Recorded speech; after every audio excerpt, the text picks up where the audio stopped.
ନୂଆଦିଲ୍ଲୀ ନିର୍ବାଚନ କମିଶନଙ୍କ ପକ୍ଷରୁ ଉପରାଷ୍ଟ୍ରପତି ନିର୍ବାଚନ ପାଇଁ ବିଜ୍ଞପ୍ତି ଜାରି ହୋଇଛି।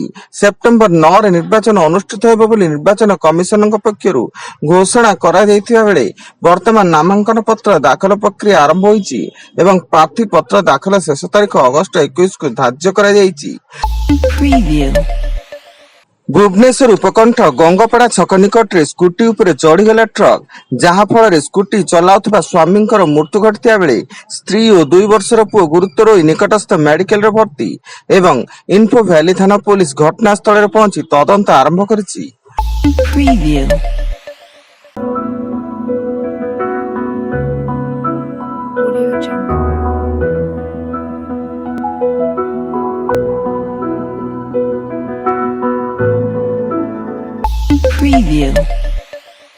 ଭୁବନେଶ୍ୱର ସୁନ୍ଦରପଦା କେନାଲ ନିକଟରେ ଜଣେ ଯୁବକଙ୍କ ମୃତଦେହ ପଡିଥିବା ଦେଖିବାକୁ ମିଳିଛି। ମୃତକ ଖଣ୍ଡଗିରି ସରବନ୍ତରାର ଜ୍ୟୋତି ରଞ୍ଜନ ବେହେରା ହୋଇଥିବା ବେଳେ ସେ ଏକ ତେଜରାତି ଦୋକାନରେ କାମ କରୁଥିଲେ ଏବଂ ଗତକାଲି ସେ ଘରକୁ ନ ଫେରିବାରୁ ପରିବାର ଲୋକେ ଏୟାରଫିଲ୍ଡ ଥାନାରେ ଅଭିଯୋଗ କରିଥିଲେ। ବାଲେଶ୍ୱର ଜିଲ୍ଲା ସିମୁଳିଆ ଥାନା ଅଞ୍ଚଳରେ ନାବାଳିକା ଛାତ୍ରୀଙ୍କୁ ଦୁଷ୍କର୍ମ, ଛାତ୍ରୀଙ୍କୁ ଗୁରୁତର ଅବସ୍ଥାରେ ଉଦ୍ଧାର କରାଯାଇଥିବା ବେଳେ ଅଭିଯୁକ୍ତ ଯୁବକ ଅନ୍ତରା ଗ୍ରାମର ପ୍ରଶାନ୍ତ ସାମଲଙ୍କୁ ନିସ୍ତୁକ ମାଡ଼ ମାରି ପ୍ୟାଣ୍ଟ ସାର୍ଟ ଓ ବାଇକ୍ ଜାଳିଦେଲେ ଉତ୍ତ୍ୟକ୍ତ ଲୋକେ ଏବଂ ବାଲେଶ୍ୱର ଅତିରିକ୍ତ ଏସ୍ପି ଓ ସଦର ଏସ୍ଡିପିଓ ସିମୁଳିଆ ଥାନାକୁ ଆସି ଘଟଣାର ତଦନ୍ତ କରୁଛନ୍ତି।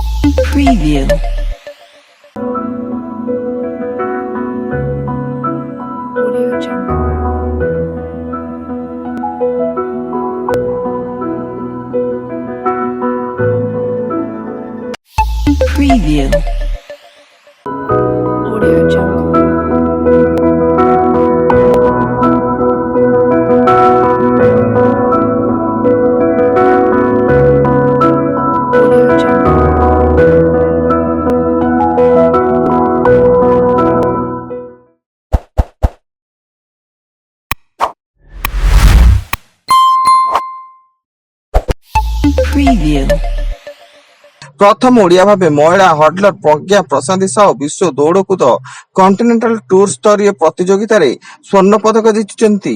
ରବିବାର କଳିଙ୍ଗ ଷ୍ଟାଡିୟମରେ ଆୟୋଜିତ ଏହି ପ୍ରତିଯୋଗିତାରେ ପ୍ରଜ୍ଞା ପ୍ରଶାନ୍ତି ମହିଳା 100 ମିଟର ବାଧା ଦୌଡ଼ରେ ପ୍ରଥମ ସ୍ଥାନରେ ରହି ସ୍ୱର୍ଣ୍ଣ ପଦକ ଜିତିଛନ୍ତି। ସେହିଭଳି ପୁରୁଷ 200 ମିଟର ଦୌଡ଼ରେ ଓଡ଼ିଶାର ଅନିମେଷ କୁଜୁର ସ୍ୱର୍ଣ୍ଣ ପଦକ ହାସଲ କରିଛନ୍ତି। ଉତ୍ତର ପଶ୍ଚିମ ଏବଂ ଏହାର ପାର୍ଶ୍ୱବର୍ତ୍ତୀ ପଶ୍ଚିମ କେନ୍ଦ୍ରୀୟ ବଙ୍ଗୋପସାଗରରେ ଏକ ଲଘୁଚାପ ସୃଷ୍ଟି ହେବାର ସମ୍ଭାବନା ରହିଛି।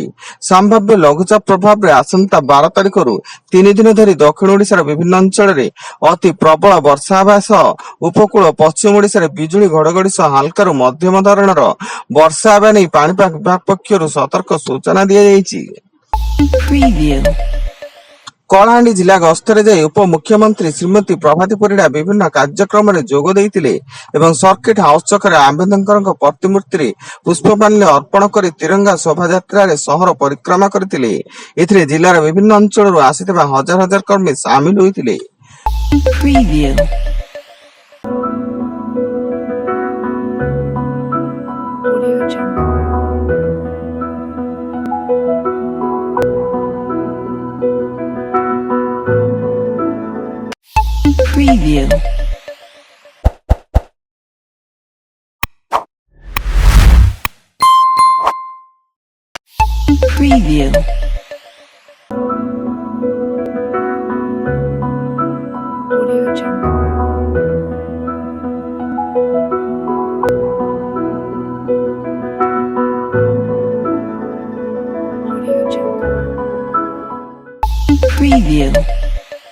ଜଗତସିଂହପୁର କରେଇହାଟ ନିକଟରେ ଅପରାଧ ଘଟାଇବା ପାଇଁ ବୋମା ନେଇଯିବା ବେଳେ ଅପରାଧୀର ହାତରେ ଫୁଟିଲା ବୋମା ସେ ଗୁରୁତର ହେବାରୁ ଅନ୍ୟ ସହଯୋଗୀମାନେ ତାକୁ ସେଠାରେ ଛାଡି ଫେରାର ହୋଇଯାଇଥିଲେ ଏବଂ ଖବର ପାଇ ପୋଲିସ ଘଟଣାସ୍ଥଳରେ ପହଞ୍ଚି ଗୋଟିଏ ବୋମା ଜବତ କରିବା ସହ ତଦନ୍ତ ଜାରି ରଖିଛି।